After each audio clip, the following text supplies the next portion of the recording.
So in this content example project, we have this Niagara fluid map and we have lots of fluid example. I have already shown you. So like if you take this 3D one and control it to edit, we can actually take a sub-UV out of this by using a new thing in Niagara, that is the baker.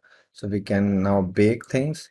So if I can change the property if I want, but for now let it be the same thing.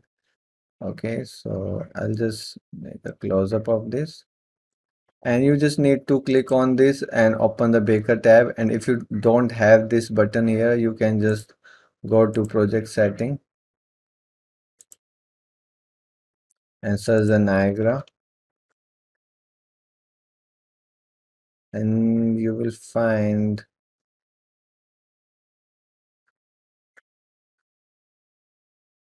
you can just go to Niagara Editor here actually. Niagara Editor. And then this is enable the Baker. Okay. And after this, you will have this button. So if I'll open this Baker,